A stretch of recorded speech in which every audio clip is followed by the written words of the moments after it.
लेकिन जी मामला तो अभी कुशवाहा जी ने तो ये कई लाख करोड़ तक पहुंचा दिया है, और है वाकई में है। नहीं नहीं, 27,000 कुशवाहा जी करोड़ से नहीं, मैं नहीं एक बार बनी। बताऊं सर, कुशवाहा जी कैसे डिसाइड कर सकते हैं कि कितना पैसा मार्केट में है, या तो वो तो काम किए ना, ये तो अच्छा, सहारा रुक बताएगी जाइए, ना। मेरा सुनने दीजिए। अब ये मंच आपके लिए अभी हमने नहीं बनाया है, आपने अपनी बात रख दी, बहुत बहुत शुक्रिया आपका।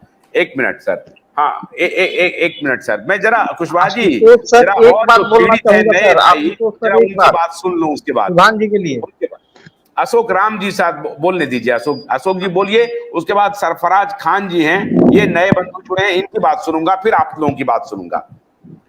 जी मुझे सर, थोड़ा जैसा न्याय अभी करना पड़ेगा। सुभान जी का कहना था सर, जैसा अभी अभी लंबी बात सुभान जी का करिए। कहना था कि सहारा सेवी का विवाद के वजह से अभी क्रेडिट को लेकर के बात उठाए, तो मैं सर आपको बताना चाहूंगा सर कि जो सहारा इंडिया और सेवी का जो विवाद चल रहा था, वो सहारा की दो कंपनी, सहारा इंडिया रियल एस्टेट और सहारा इंडिया हाउसिंग इन्वेस्टमेंट कंपनी, दो कंपनी को लेके विवाद था सेवी में।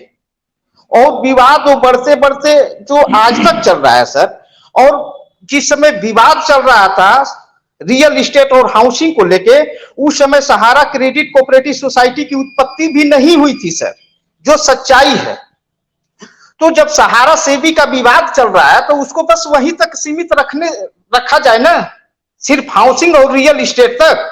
आप हाउसिंग का पैसा और रियल एस्टेट का पैसा आप कन्वर्ट करा करके आप क्यू शॉप में लाए, जमाकर्ताओं को सुरक्षित करने के लिए कि आप रियल एस्टेट को छोड़ दो, हाउसिंग को छोड़ दो, लिया आप गया था। शॉप में आ जाओ, सुनिए सुरक्षित हो जाओ। नहीं, सही कह रहे हैं, क्या नाम है आपका? अशोक राम एक जी। मिनट सुभान जी, एक मिनट, हमारी बात को सुन लिया जाए, 2 मिनट का मैं समय लिया हूं। वहां से आप यहां आ जाओ, आप सुरक्षित हो जाओगे। ठीक है, हमारे निवेशक आज गए, चाहे जैसे भी आ जाए, हम लोग जबरदस्ती लाए या कंपनी प्रबंधन या जैसे भी जो भी मतलब व्यवस्था बना के लाई, हालांकि उसमें कोई एग्री नहीं थे, उसको डायरेक्ट जो है कंपनी के द्वारा एडवाइस जारी किया गया, रातों रात काटा गया, और कुछ का सिग्नेचर हुआ, कुछ का नहीं हुआ। सारे निवेशक क्यू शॉप में आ गए, क्यू शॉप से आ गए कोऑपरेटिव में, एक कंपनी ला दी। अब बताइए सर, निवेशक की क्या गलती है? निवेशक तो यही ना कहेगा कि मेरा पैसा आज के डेट में रियल एस्टेट में है ना हाउसिंग में। आपका विवाद रियल एस्टेट हाउसिंग का जो है सुप्रीम कोर्ट के अधीन है या देश के किसी न्यायालय में है, चल रहा है, उससे मुझे क्या मतलब है?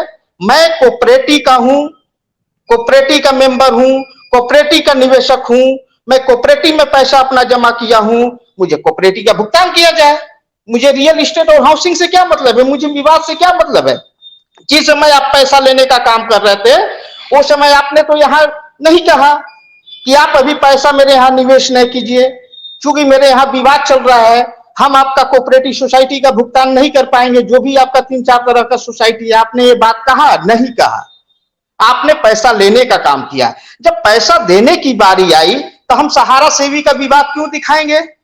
अपना केस आप लड़ते रहिए, उसको सुलझाते रहिए, लेकिन यहां निवेशकों का भुगतान तो किया जाए सर। कोऑपरेटिव में क्या आपका मामला है? सहारा सोसाइटी की जितनी भी 4 सोसाइटियां हैं कोऑपरेटिव, उसमें कोई मामला है? कोई मामला नहीं है।